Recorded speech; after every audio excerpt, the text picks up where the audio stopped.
तो इस बात के साक्षी शायद नहीं, निसंदेह हम में से बैठा एक एक शिष्य है यहाँ पर, जो ये लिविंग टेस्टिमनी है इस बात की कि हमारे कल्याण के लिए, हमारी खुशी के लिए हमारे सद्गुरु महाराज जी किसी भी हद तक चले जाया करते हैं। ये स्वयं गुरु महाराज जी के शब्द हैं कि अपने शिष्य के कल्याण के लिए अगर मुझे इस सृष्टि के नियम भी बदलने पड़े तो मैं वो भी बदल डालता हूं। हम सबको अपनी भक्ति का स्तर मालूम है साधकों कि वो कितनी आधी अधूरी है, लेकिन फिर भी हम आधे अधूरे भक्तों के लिए हमारे पूर्ण सद्गुरु हमें क्या मान देते हैं, ये हम सब भली भांति जानते हैं।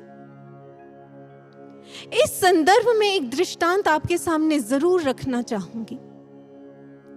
एक बार महाराज जी ने नूर महल से फोन करके एक प्रचारक दीदी को कहा, सुनो, अपनी कथा में ये प्रसंग भी सुनाया करो। और फिर महाराज जी वो प्रसंग बताने लगे। महाराज जी ने कहा, राजा अम्बरीश भगवान विष्णु के अनन्य भक्त थे। एक बार ऋषि दुर्वासा वहां आए। उस समय राजा अम्बरीश अपने प्रभु के ध्यान में लीन थे, इसलिए उन्हें पता ही नहीं चला कि ऋषि दुर्वासा वहां आए हैं। लेकिन ऋषि दुर्वासा ने इसे अपना अपमान समझा और क्रोधवश अपनी जटा से एक विकराल कृत्या उत्पन्न की।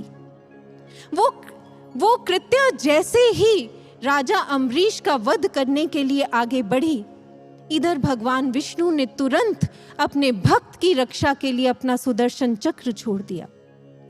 उस सुदर्शन चक्र ने कृत्या का तो वध किया ही, लेकिन उसके बाद भी वो रुका नहीं, ना ही वो वापस लौटा, बल्कि वो ऋषि दुर्वासा के पीछे चल पड़ा।